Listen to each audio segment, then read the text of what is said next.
husband begged me not to come to his law school graduation. Why? I asked. He sneered. I don't want people to know you're just a waitress. Coldly, he said, I'll say you are dead. Never contact me again. I left crying. Years later, on wedding day, my phone wouldn't stop ringing. His mother, his bride, everyone asking, what happened? Don't come to my graduation. I don't want people knowing you're just a waitress. Marcus delivered this news 2 weeks before the ceremony I'd been planning to attend for months. I had already requested the day off from Riverside Diner. I'd already picked out the nicest dress I owned, a simple navy blue one I bought secondhand but had dry cleaned for the occasion. I'd already imagined sitting in that audience watching my husband walk across the stage to receive the law degree I helped pay for with tip money and extra shifts that left my feet bleeding. Before we continue, I want to thank you for being here to witness stories about resilience and reclaiming your worth. If you believe that honest work deserves respect regardless of title, please consider subscribing. It helps us share more stories like this. Now, let's see what happens next. But he did not want me there, not because there was limited seating, not because of scheduling conflicts, but because I was just a waitress, and that embarrassed him in front of his classmates, whose families were lawyers and judges and people who mattered. Just a waitress, I repeated, tasting the poison in those words. Is that what I am to you now? He finally looked up from his phone, and his expression held no warmth, no recognition of the 3 years we had spent married, or the 6 years I had spent supporting his dreams, while my own stayed locked in a box under our bed. Keisha, be realistic. Everyone there will be from families with money and status. I cannot have them meeting you and wondering why I married someone who serves pancakes for a living. That was the moment I understood. I had been erased long before he spoke the words out loud. But let me take you back to where this story actually begins, to the place where I spent most of my waking hours for 6 years, to the life I thought meant something.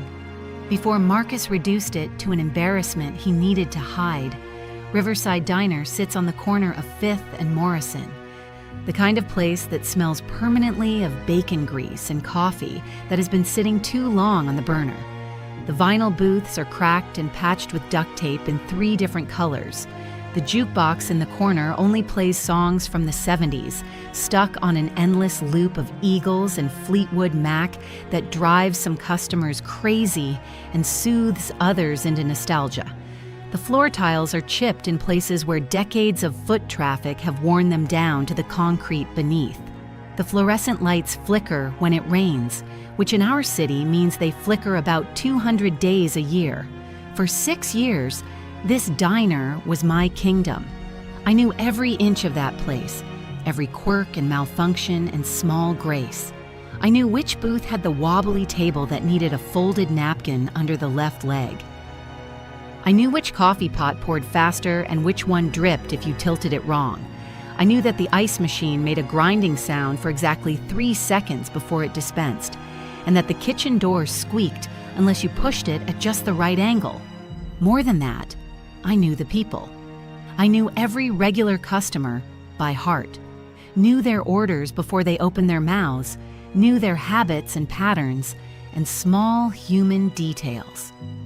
Professor Williams came in every morning at 7:15 and ordered black coffee, 2 sugars, no cream. He always left exactly $2 on the table, folded in half like a tiny tent, and he always sat in the 3rd booth from the door, where the morning light came through the window at an angle that let him read his newspaper without glare. The law students from the university down the street treated Riverside like their second office. They would camp out in the back booths for hours, nursing single cups of coffee while their textbooks and laptops spread across tables like small empires claiming territory.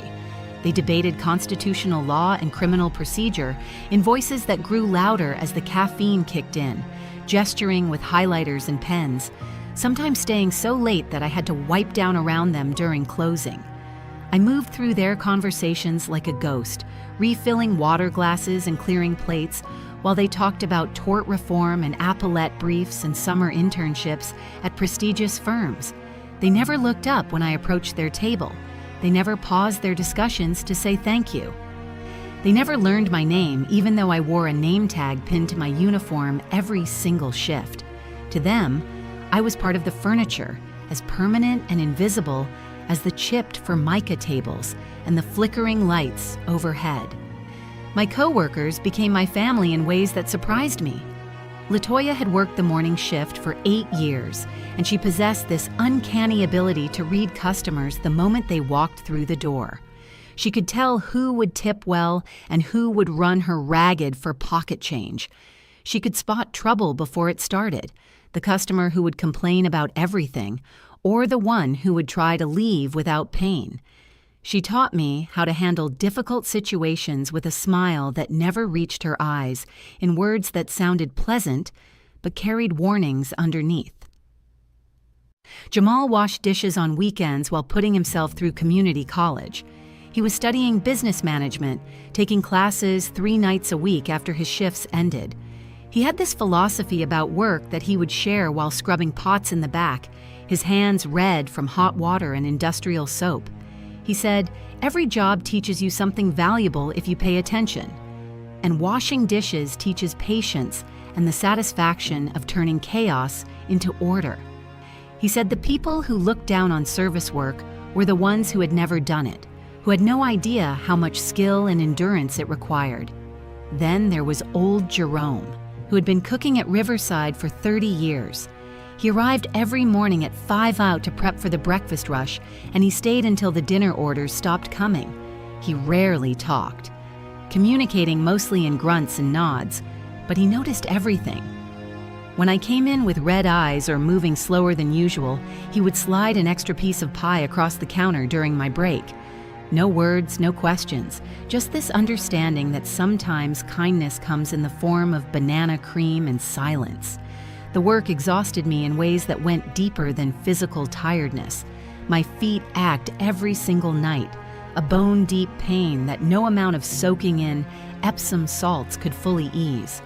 I developed calluses on my heels and permanent indentations on my shoulders from carrying heavy trays loaded with plates and coffee pots. My hands smelled like coffee even after I scrubbed them until the skin turned pink and raw. I learned to smile through rudeness and condescension, to swallow anger when customers snapped their fingers at me or called me sweetheart in voices that made the word sound like an insult. But there was dignity in this work that I came to understand over time, a value the outside world refused to acknowledge because it measured worth in college degrees and salary brackets rather than reliability and honest effort. I showed up for every shift on time. I worked holidays and weekends without complaint. I learned every aspect of the job until I could run the entire front of house by myself if needed. I took pride in doing the work well, in making sure coffee cups stayed filled and orders came out correct, and customers left satisfied, even if they never bothered to learn my name. I met Marcus Washington 3 years ago on a Tuesday evening during the dinner rush. He had walked into Riverside looking slightly lost, carrying a leather messenger bag worn at the corners and a stack of books that threatened to topple with each step. He chose a booth near the back, away from the evening crowd, and spread his materials across the table with methodical precision. Law textbooks, I noticed when I approached to take his order. Heavy volumes with titles like Constitutional Law and Civil Procedure that made my head hurt just looking at them. He ordered coffee, black, and a grilled cheese sandwich with tomato soup. Then he apologized for taking up the space, promising he would not stay too long, though his expression suggested he was lying to both of us. I told him to stay as long as he needed, that we didn't mind the company during slow periods. That became our routine. Marcus came in 3 or 4 nights a week, always claiming the same booth, always ordering the same simple meal he could afford on whatever budget sustained him. He studied with focused intensity that impressed me, hunched over textbooks for hours, occasionally pausing to rub his eyes or massage his temples. I learned to bring coffee refills without being asked, to clear his empty plates quietly so as not to disturb his concentration. Eventually, we started talking during my breaks. Small conversations at first. about the weather or the terrible coffee I admitted was terrible, even though I served it with a smile. But gradually, our discussions grew deeper, more personal. He told me about growing up in a neighborhood where opportunities felt limited, and education seemed like the only path to something better. About the pressure he felt to succeed, not just for himself, but for parents who had sacrificed everything to get him this far. About the law degree that represented both his dream and his burden, the possibility of making a real difference in a system that needed changing. I told him about my own abandoned dreams, about the creative writing degree I had started but never finished when my father got sick and medical bills consumed everything, about the notebook under my bed filled with half-written stories and poems I composed during slow shifts at the diner, about the small hope I still carried that someday I might find time to finish what I started. He listened with genuine interest, not the polite half-attention most people offer before redirecting conversation back to themselves. He asked questions about my writing, wanted to know what kinds of stories I created, offered thoughtful responses that made me feel heard in ways I had almost forgotten were possible. 6 months after we met, Marcus asked me out on a proper date. Nothing fancy, he admitted with embarrassed honesty. His budget was tight, dedicated mostly to tuition and books and the survival basics that kept him moving forward. But he wanted to take me somewhere nicer than the diner where we had met. We went to a small Italian restaurant that served pasta in generous portions and had red checkered tablecloths that reminded me of movie scenes set in places I had never visited. Over dinner, Marcus talked about his vision for the future, not just his career, but the life he wanted to build, a practice focused on helping people who couldn't afford expensive lawyers. Work that mattered more than just making money, a partnership with someone who understood struggle and valued honesty over appearances. He reached across the table and took my hand. His fingers were warm, slightly calloused from hours spent gripping pens and textbooks. He said, "Keisha, I know I don't have much to offer right now. I am just a broke law student with student loans that will probably take decades to repay. But I see a future with you in it. If you are willing to be patient with me while I finish school, I promise I will spend the rest of my life making sure you know how much you matter." How could I resist that? How could anyone resist someone who looked at their modest life and saw value instead of limitation? Who treated their abandoned dreams with respect instead of dismissal? I said yes to that dinner date, and then yes to every date that followed. Yes to a small ceremony in my best friend Aaliyah's backyard with 20 guests and a cake from the grocery store bakery. Yes to combining our lives and our limited resources, to sharing the one-bedroom apartment Marcus rented near campus, to building something together from whatever materials we could afford. The early days of our marriage carried a sweetness I can still taste when I let myself remember. We were poor in obvious financial ways, the kind of poverty that means choosing between buying groceries and paying utilities on time. That means wearing the same few outfits in careful rotation and learning to repair things that break because replacement costs too much. But we had each other, and that felt like enough, at least for a while. We developed our own rhythms and rituals.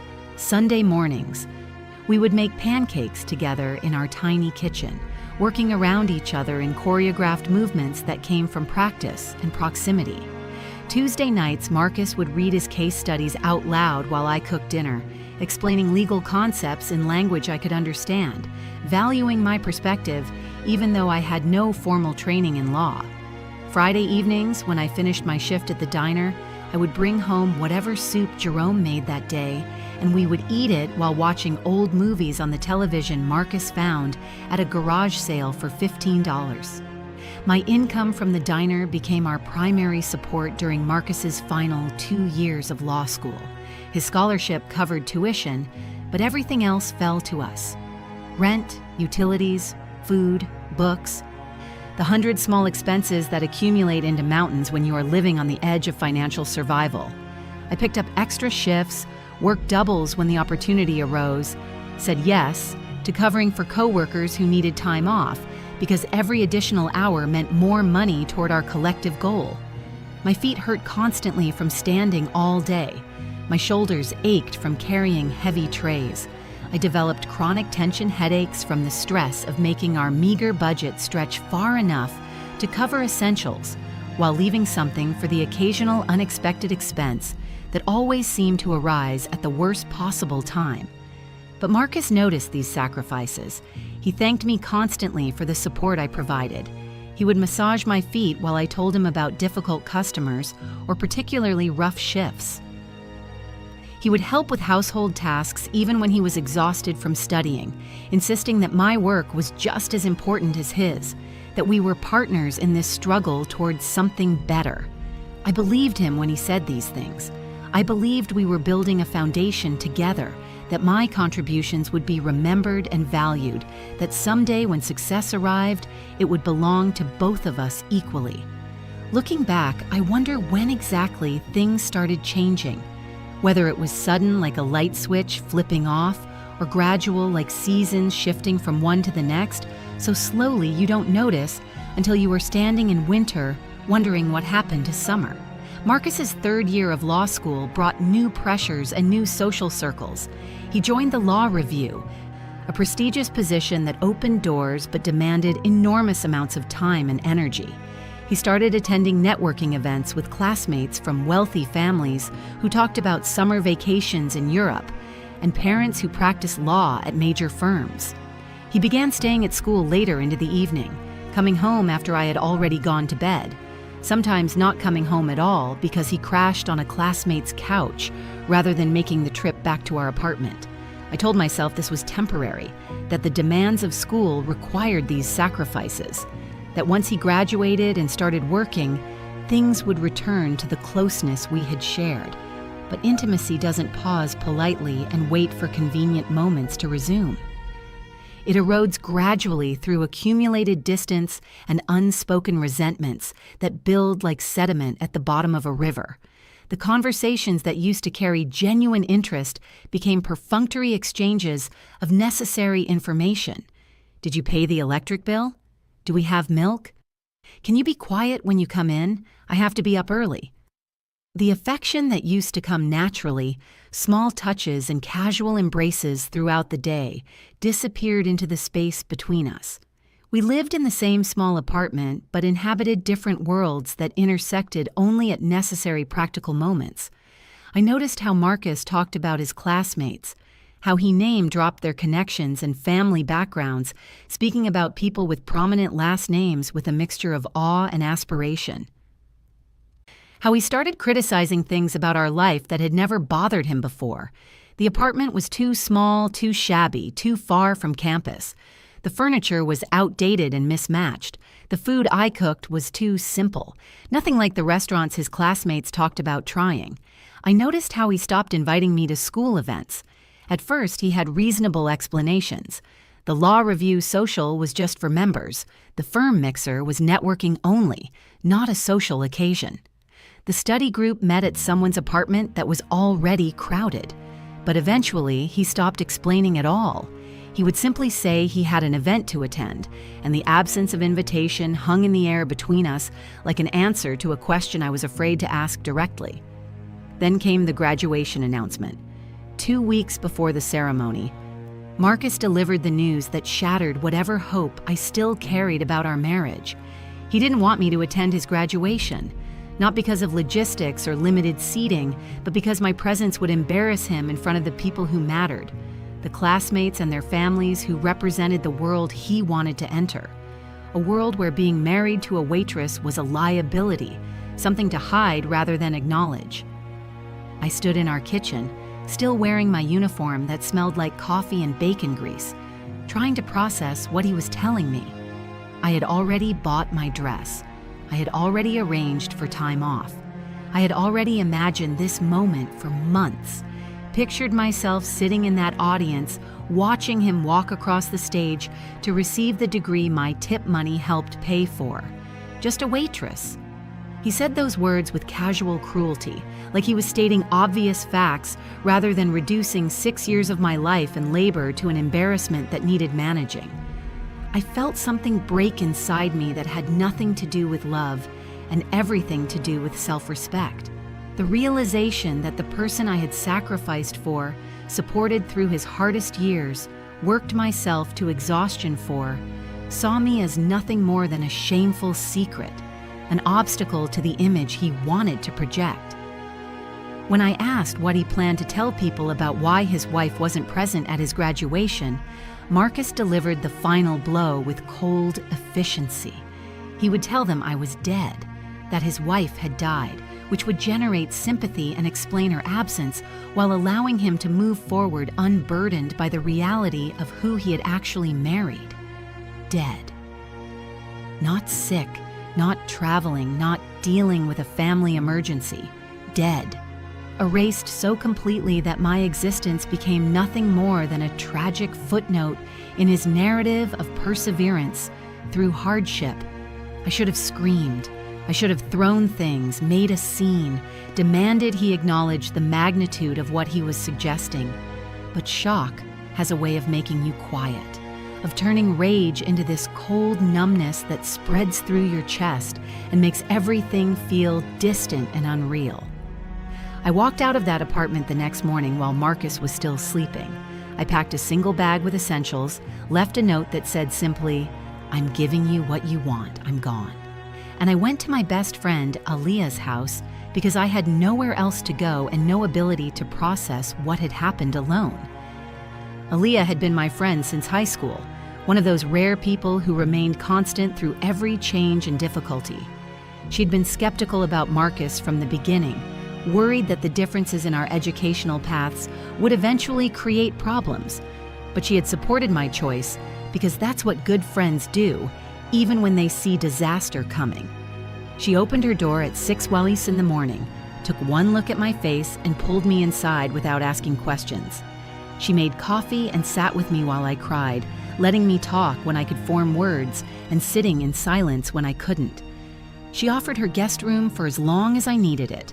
No pressure, no timeline, just a safe place to land while I figured out what came next. The divorce proceedings were efficient and cold.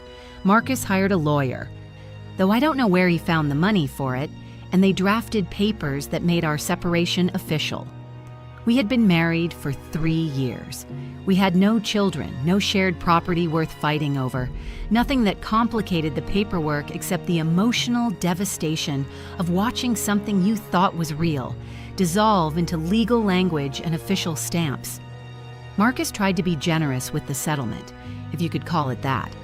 He offered to let me keep what little furniture we had accumulated. He didn't fight me on the small savings account we had started together, but I didn't want his generosity. I didn't want anything from him except my own name back and the freedom to exist outside of his narrative. I signed the papers in a lawyer's office that smelled like leather and old wood. I walked out into afternoon sunshine that felt wrong, too bright for the darkness I carried inside, and I tried to figure out how to rebuild a life from the ruins of what I thought I had. The first few months after the divorce passed in a fog of survival tasks that left no room for real processing. I worked my shifts at the diner. I looked for a cheaper apartment I could afford on my salary alone. I moved through days with mechanical efficiency that had nothing to do with actually living and everything to do with simply continuing to exist. Aaliyah worried about me. She would leave small gifts outside my door, chocolate or books or flowers, tiny reminders that someone cared whether I was okay. She invited me to join her for movies or meals, gentle attempts to pull me back into engagement with the world. Sometimes I accepted these invitations. Sometimes I stayed in my room and let the silence wrap around me like armor. 3 months after the divorce became final, I saw Marcus's graduation announcement on social media. Someone had posted photos from the ceremony, proud graduates in caps and gowns surrounded by celebrating families. There he was in the middle of one photo, smiling broadly, flanked by classmates whose names I didn't recognize. No mention of a wife, dead or alive. Just Marcus Washington, new law school graduate, ready to begin his promising career. I stared at that photo for longer than I should have, searching his face for some sign of the person I had known, the man who had held my hand across a red checkered tablecloth and promised to value me always, the man who had thanked me for supporting him through his hardest years. But that person was gone, if he had ever existed at all, replaced by someone who measured worth in social capital and professional connections, who saw his wife as a liability to be managed rather than a partner to be honored. I blocked him on all social media that day. Not out of anger, though. Anger certainly existed, but out of the recognition that watching his life unfold without me would only prolong the grief and prevent me from building something of my own. 6 months after the divorce, I started writing again. Not the ambitious novel I had once imagined, but smaller pieces, short stories about survival and loss and the small dignities of daily work, poems about exhaustion and resilience, and the complicated mathematics of calculating your worth when someone else has declared you worthless. I wrote during my breaks at the diner, scribbling in a notebook I carried in my apron. I wrote late at night in Aaliyah's guest room, letting words flow onto paper with an urgency that felt like survival itself. Some of what I wrote was terrible, melodramatic and self-indulgent in the way writing often is when you are processing trauma. But some of it was good, honest and raw and true in ways that surprised me. I started sharing pieces online, posting them to a blog nobody read except Aaliyah, and maybe a few accidental visitors who stumbled across my words while searching for something else. But the act of writing and sharing felt important, like I was claiming space in the world, insisting on my own voice and my own story, even if nobody else was listening yet. 1 year after the divorce, life had achieved a kind of stability that felt like progress, even though it looked nothing like what I had imagined my life would be. I had my own apartment, a tiny studio above a used bookstore that smelled pleasantly of old paper and coffee from the shop next door. I had been promoted to assistant manager at the diner, a small recognition that came with modest additional pay and more responsibility. I had my writing practice and my small online presence, a corner of the internet where I existed on my own terms. And then, completely unexpectedly, I received an email that would change everything. The message came from someone named Destiny Robinson, who identified herself as Marcus Washington's fiancée. She apologized for contacting me out of the blue, said she had found my email through some combination of internet searching and persistence. She had questions about Marcus, about our marriage and our divorce, about things that weren't adding up in the story he had told her. We arranged to meet at a coffee shop, neutral territory where neither of us had history or associations. Destiny arrived exactly on time, a tall woman in her late 20s, wearing professional clothes and carrying a leather briefcase that suggested she'd come directly from work. She was beautiful in an effortless way that made me understand why Marcus had been attracted to her. But more than that, she carried herself with a confidence that seemed natural rather than performed. We ordered drinks and found a quiet corner table.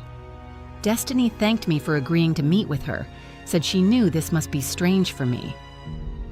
Then she explained why she had reached out. She and Marcus had been dating for several months.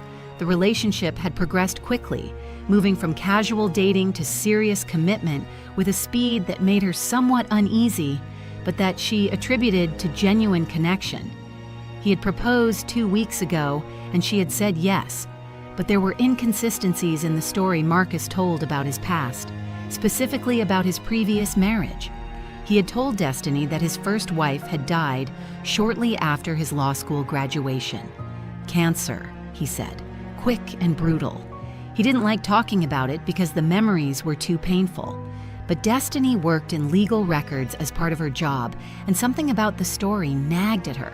So she did what she did professionally. She searched public records, and she found not a death certificate, but divorce papers, filed 1 year ago, with my name very much in the alive column. I sat there holding my coffee, feeling this strange mixture of vindication and renewed hurt. Vindication because the lie was finally exposed to someone who mattered. hurt because it confirmed what I had suspected but hoped wasn't true, that Marcus had indeed told people I was dead, that my fictional death had become the official story of our marriage. I told Destiny everything, about our early relationship and how genuine it had seemed, about the years I spent supporting Marcus through law school, about the graduation I was forbidden from attending because I was just a waitress who would embarrass him, about the moment he told me he would say I was dead rather than acknowledge having a wife from a lower social class. Destiny listened without interrupting, her expression shifting from shock to disgust to something that looked like deep disappointment. When I finished, she sat in silence for a long moment, processing what she had heard. Finally, she said, "I need to know if you would be willing to speak about this publicly. If things go the direction I think they will go." I wasn't sure what she meant, but I said yes. After a year of being erased, of having my existence reduced to an embarrassing secret and then a convenient fiction, the chance to tell the truth felt important, necessary even. Destiny thanked me again, promised to stay in touch, and left the coffee shop with her briefcase and her new information about the man she had agreed to marry. 3 days later, she called me. She had confronted Marcus about the lies. Initially, he tried to claim it was a misunderstanding, that he had meant metaphorically dead, that I had died to him as a person when our marriage ended. But Destiny was not someone who accepted that kind of rhetorical maneuvering. She pressed him for real answers about why he lied, why he erased me from his history, why he built his relationship with her on a foundation of fiction.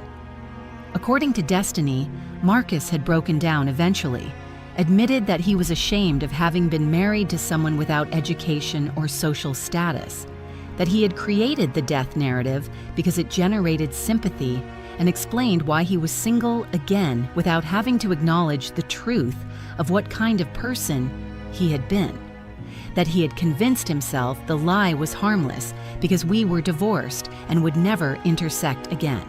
But Destiny had a problem. She had sent out wedding invitations 2 weeks earlier. The venue was booked. Her family had made travel arrangements. Everything was in place for a wedding that was now contaminated by lies she could not overlook. She asked if I would be willing to help her send a message to Marcus. Not out of revenge, she insisted, but out of a belief that some lies needed public correction, that the people celebrating Marcus's marriage deserved to know the truth about his character and his past. I said yes immediately, not because I wanted to hurt Marcus, though I would be lying if I claimed no satisfaction in the prospect of him facing consequences, but because being erased carries its own deep damage. Because being declared dead when you are still alive, still working, still existing in the world, creates a wound that festers without acknowledgement. This felt like lancing that wound, letting the poison out into the light where it could be seen and named.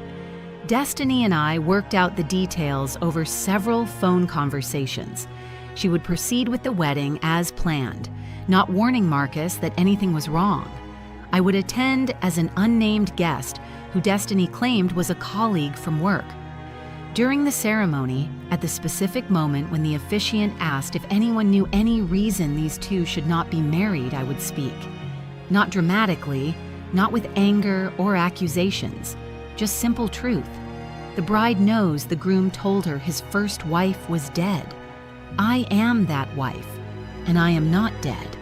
Simple facts delivered clearly at a moment when they could not be ignored or explained away. The weeks leading up to the wedding passed strangely. I continued working at the diner and writing in my spare time. But underneath the ordinary routines, I carried this knowledge of what was coming, this small act of truth-telling that felt both terrifying and necessary. Aaliyah was the only person I told about the plan. She worried that it might backfire somehow, that Marcus might twist things to make me look like the problem. But she also understood why I needed to do this, why sometimes the only path to healing requires walking directly through the place where you were hurt. The morning of the wedding arrived clear and warm. I put on a simple dress, something neutral and appropriate for a wedding guest.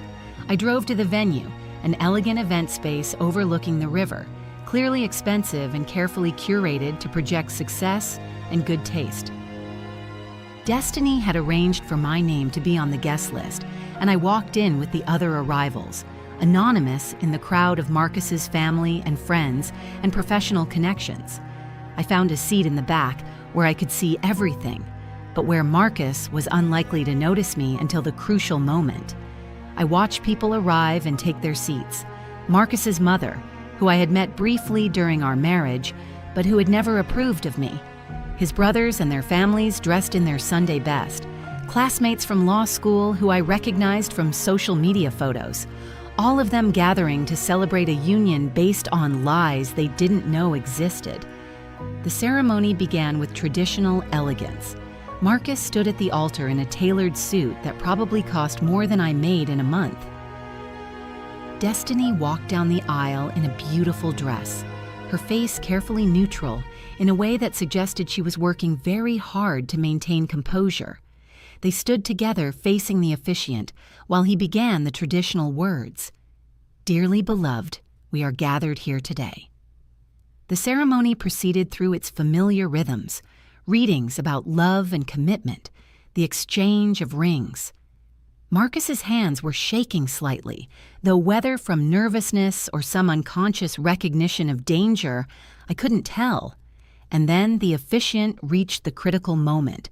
If anyone knows any reason why these two should not be married, speak now or forever hold your peace. Usually this moment passes in silence, a formality that nobody actually takes seriously. But I stood up. Every head in the room turned toward the back where I was standing. Marcus's face went pale when he saw me, recognition and horror flooding his expression in equal measure. I spoke clearly, projecting my voice so everyone could hear. The bride knows the groom told her his first wife was dead. I am that wife, and I am not dead.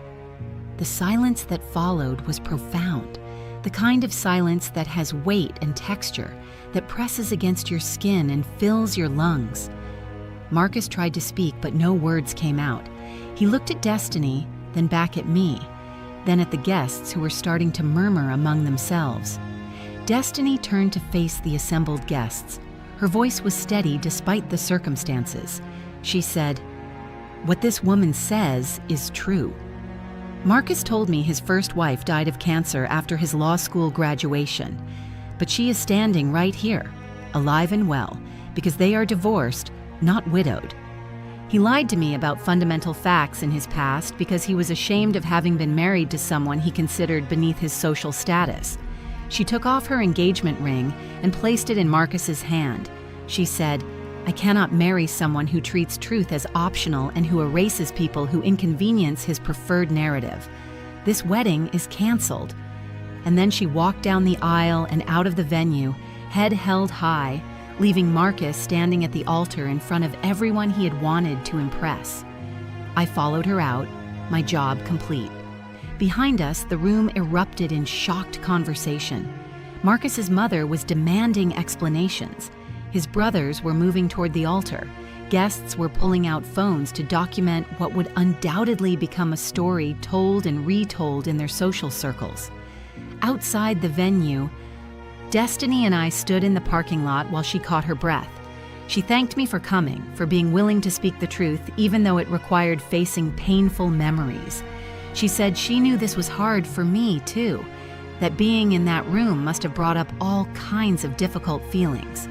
I told her she was brave, that walking away from a wedding you had planned in front of all those people required strength that most people don't have access to. She smiled sadly. She said, "Sometimes the only way to save yourself is to let go of what you thought you wanted." We exchanged contact information and promised to stay in touch. Then we went our separate ways, two women who had briefly intersected in the orbit of the same lying man, both freed now from his narratives and manipulations. I drove home through afternoon traffic, feeling lighter than I had in a year. Not happy exactly, but unburdened. like I had put down something heavy that I had been carrying for too long, weight that had compressed my spine and exhausted my muscles without my fully realizing it until the moment I set it down. The ghost had spoken from beyond the metaphorical grave Marcus had put her in, and in speaking, she had reclaimed not just her voice, but her entire existence. The news of the canceled wedding spread through social media within hours. I saw posts from guests who had been there, describing the scene with varying degrees of accuracy and dramatic embellishment. Some versions made me sound like a vengeful ex-wife crashing a wedding out of jealousy. Others came closer to the truth, focusing on the lies and the betrayal rather than the drama of the moment. I didn't try to correct the record. The people who needed to know the truth already knew it. Everyone else was welcome to their speculation and gossip. What mattered was that I had refused to stay dead, refused to let Marcus's shame erase me from existence, refused to cooperate with the fiction he had built. Marcus tried to contact me in the days following the canceled wedding, texts and calls that I ignored. Finally, a long email that attempted to explain and justify and apologize all at once.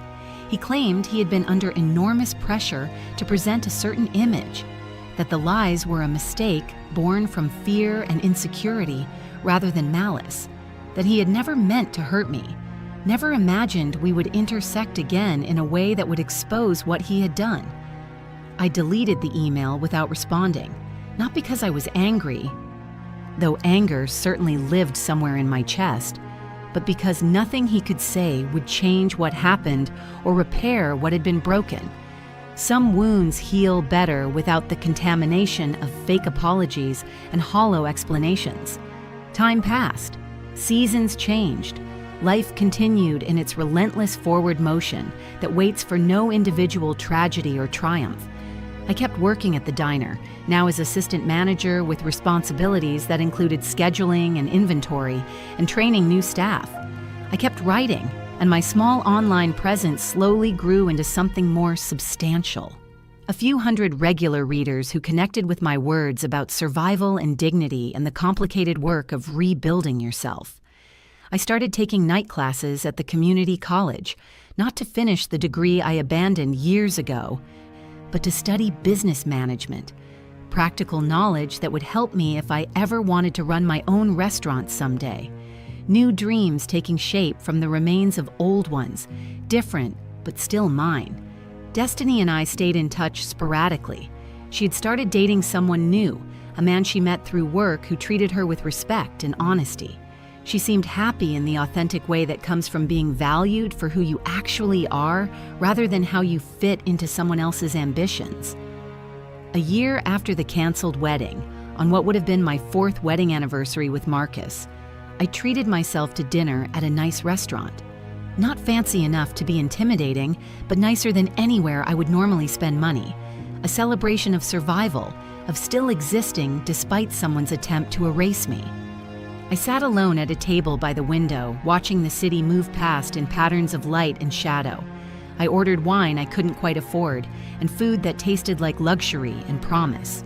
I thought about the journey that had brought me to this moment, the ways I had been broken and the ways I had healed.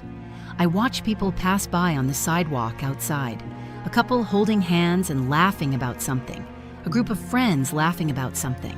A woman walking alone with confident strides and earbuds blocking out the world, all of them living their own stories, facing their own struggles, building their own versions of what a good life looked like. I thought about Marcus, probably sitting down to dinner with Destiny in some equally nice restaurant, possibly even nicer given her family's resources. I wondered if he ever thought about this anniversary, if he remembered the date, or if he had successfully erased it along with all other evidence of our marriage. I wondered if Destiny knew that today marked 6 years since he had married someone he would later declare dead for convenience.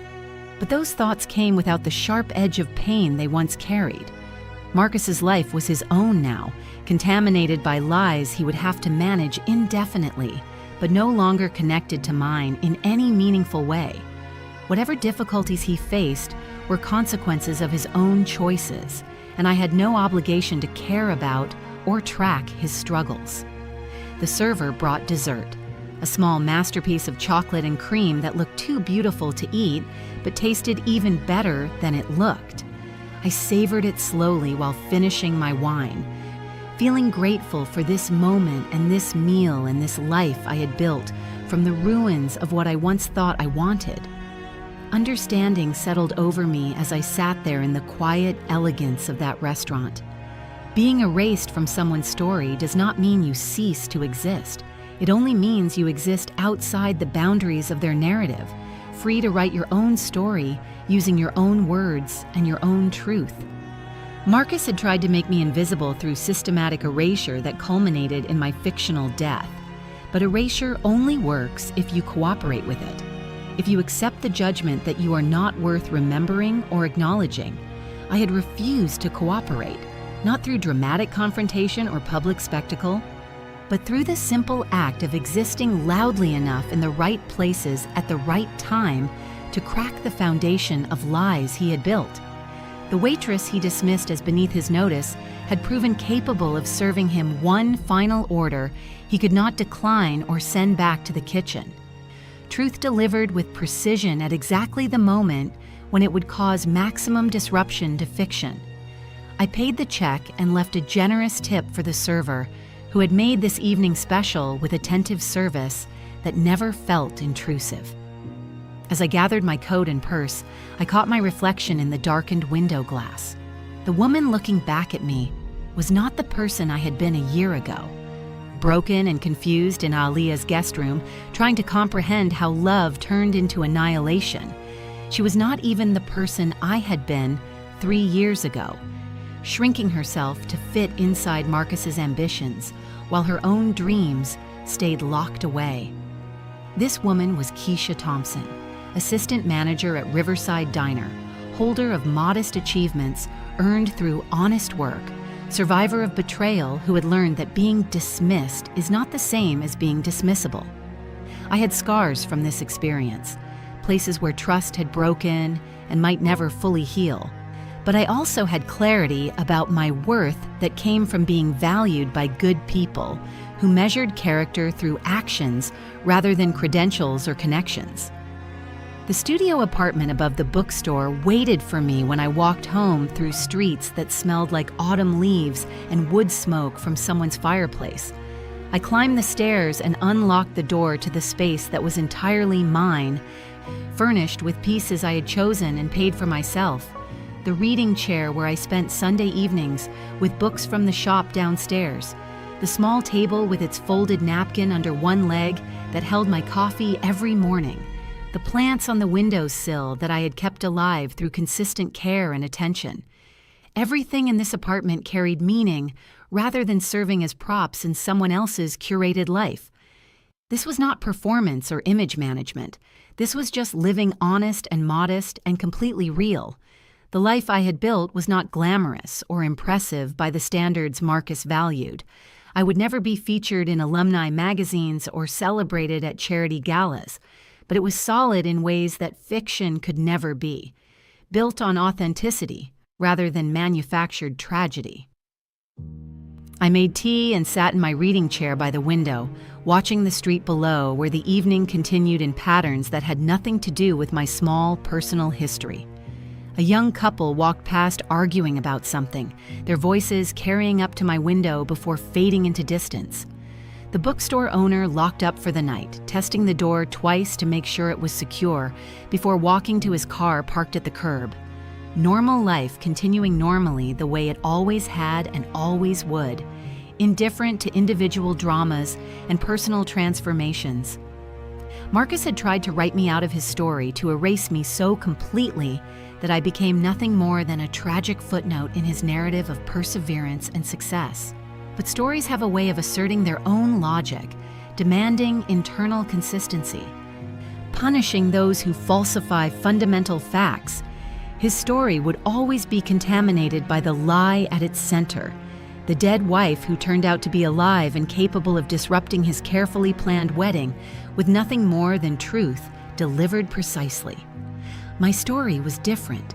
It was clean, built on survival and the quiet power of continuing to exist despite someone else's determination to erase me. It was not a story people would tell at networking events or use to generate sympathy and professional opportunities. It was just mine, honest and hard one, and sufficient. I raised my teacup toward my reflection in the dark window, a small toast to the woman I had become. Not the ghost Marcus tried to create, but someone solid and present and whole. Someone who had learned that the best revenge is not destruction or punishment, but simply refusing to disappear, simply continuing to exist with dignity and honesty, while the lies collapse under their own weight. The evening stretched ahead with no demands on my time or attention. I could read or cook or simply sit in this chair watching the city lights and feeling grateful for this ordinary, extraordinary life. Tomorrow I would work my shift at the diner. I would pour coffee and clear plates and exchange easy conversation with people who valued my presence and my contributions. I would come home to this apartment and these routines and this quiet satisfaction that came from building something real. That was enough. That was everything. The ghost had learned to live again, not by haunting the person who tried to kill her off, but by claiming her own space in the world and refusing to be anything other than fully, completely, inconveniently alive. I finished my tea and set the cup down gently on the small table. Outside my window, the city continued its evening rhythms, and inside this modest apartment above a used bookstore, I sat in my reading chair, feeling absolutely complete, defined not by someone else's shame or limited by someone else's ambitions, but by my own resilience and my own refusal to stay buried in a grave dug with lies. The anniversary had passed, the ghost had lived, and that finally was the entire story. If this story of truth-serving justice had you hooked from start to finish, hit that like button right now. My favorite part was when Marcus's phone started ringing at the altar and his perfect facade began crumbling in real time. What was your favorite moment? Drop it in the comments below. Don't miss more compelling stories like this. Subscribe and hit that notification bell so you never miss an upload.